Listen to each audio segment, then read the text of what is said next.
चलिए आज चलते हैं इतिहास के उस पल में जब एक बहुत बड़े साम्राज्य का सूरज हमेशा के लिए डूब गया और एक नहीं बल्कि दो नए देशों का जन्म हुआ।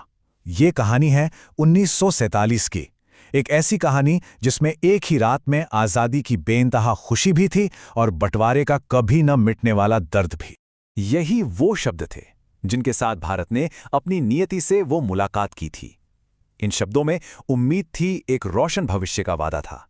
लेकिन सच तो ये है कि इस आधी रात तक पहुंचने का रास्ता बहुत बहुत लंबा और कांटों से भरा था। तो ये सब शुरू कहां से हुआ?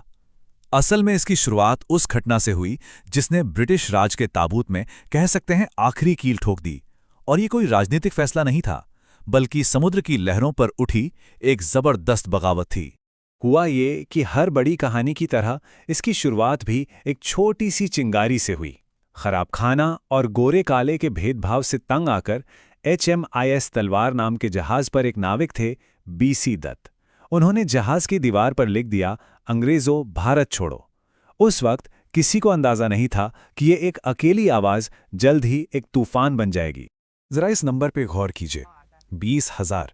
एक जहाज से जो बगावत शुरू हुई थी, देखते ही देखते उसमें 20,000 नौसैनिक शामिल हो गए। बॉम्बे से लेकर कराची और कलकत्ता तक बगावत की आग फैल चुकी थी। ऐसा पहले कभी नहीं हुआ था। और सबसे हैरान करने वाली बात पता है क्या थी? वो थी एकता। उन जहाजों पर कांग्रेस का तिरंगा, मुस्लिम लीग का हरा झंडा और कम्युनिस्ट पार्टी का लाल झंडा, तीनों एक साथ फहराए जा रहे थे। एक पल के लिए तो ऐसा लगा मानो पूरा देश अपनी सारी राजनीतिक लड़ाइयों को भूलकर अंग्रेजों के खिलाफ एक साथ खड़ा हो गया।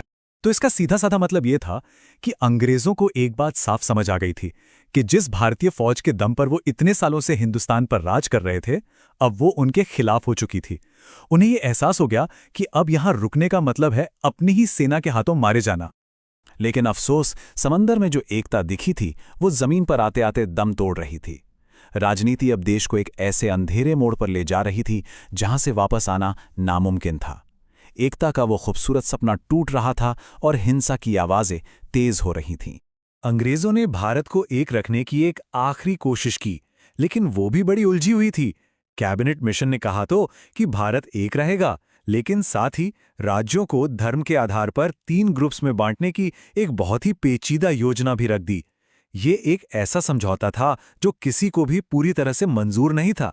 और फिर 16 अगस्त 1946 को मोहम्मद अली जिन्ना ने प्रत्यक्ष कार्यवाही दिवस यानी डायरेक्ट एक्शन डे का ऐलान कर दिया।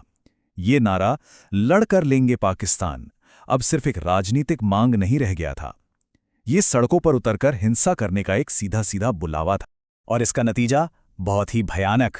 कलकत्ता की सड़कें लाशों से पट गईं, खून से लाल हो गईं, हजारों लोग मारे गए।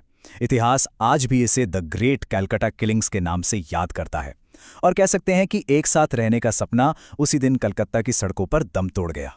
कलकत्ता के उन भयानक दंगों के बाद एक बात शीशे की तरह साफ हो गई थी कि अब बंटवारा होकर रहेगा।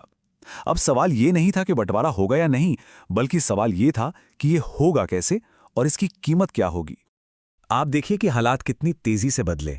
मार्च 1946 में बातचीत चल रही थी, अगस्त आते आते सड़कों पर हिंसा होने लगी और फिर जून 1947 तक बंटवारे का आखिरी प्लान भी सामने आ गया। 1 साल से भी कम वक्त में सब कुछ तय हो गया। और इस काम को पूरा करने के लिए भेजा गया लॉर्ड माउंटबैटन को, जो भारत के आखिरी वाइसरॉय बने। उनका मिशन बिल्कुल साफ था, जितनी जल्दी हो सके अंग्रेजों को भारत से बाहर निकालना और देश के 2 टुकड़े कर देना। और ये बंटवारा कैसे हुआ? सिर्फ एक लकीर खींचकर, जिसे कहते हैं रेडक्लिफ लाइन। सोचिए, एक अंग्रेज वकील सर सिरिल रैडक्लिफ, जो इससे पहले कभी भारत आए तक नहीं थे, उन्हें यह काम दिया गया। उन्होंने बस नक्शे पर एक लकीर खींच दी और उस एक लकीर ने पंजाब और बंगाल के लाखों घरों, खेतों और परिवारों को रातों रात 2 अलग अलग देशों में बांट दिया। और फिर वो रात आई, 14 अगस्त की रात, जो 15 अगस्त की सुबह बन रही थी। दिल्ली में एक नया इतिहास लिखा जा रहा था। संसद के सेंट्रल हॉल में जवाहरलाल नेहरू ने अपना वो ऐतिहासिक भाषण दिया, ट्रिस्ट विद डेस्टिनी। उनकी आवाज में सदियों की गुलामी के खत्म होने का सुकून और एक आजाद भविष्य की उम्मीद दोनों थीं। ठीक आधी रात को आजाद भारत में पहली बार तिरंगा शान से लहराया। लेकिन 1 मिनट, जब पूरी दिल्ली जश्न में डूबी थी, एक सवाल था, वो शख्स कहाँ था जिसे सारा देश राष्ट्रपिता कहता था? इस आज़ादी पर खुश होने के बजाय उनका दिल टूट चुका था। महात्मा गांधी उस रात दिल्ली के जश्न में शामिल नहीं थे। वो बंगाल के नोआखली में थे, जहां बंटवारे की वजह से भयानक दंगे फैले हुए थे। वो गांव-गांव नंगे पैर घूम रहे थे, लोगों से हाथ जोड़कर शांति बनाए रखने की अपील कर रहे थे। जब किसी ने उनसे पूछा कि वो दिल्ली क्यों नहीं आए, तो उनका जवाब सच में दिल को चीर देने वाला था। उन्होंने कहा, मैं ऐसे जश्न में शामिल नहीं हो सकता जहां मेरे देश के टुकड़े हो रहे हों। उनके लिए ये आज़ादी एक जीत नहीं, बल्कि एक बहुत गहरी हार थी। तो ये थी उस एक रात की दो तस्वीरें। एक ही रात में दो अलग-अलग भारत थे।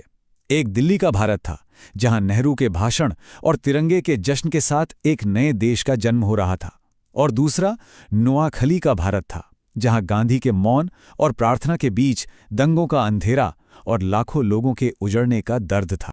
तो आज़ादी की ये कहानी सिर्फ जश्न की नहीं है, ये गहरे जख्मों की भी है। एक ही रात में मिली जीत और हार की कहानी।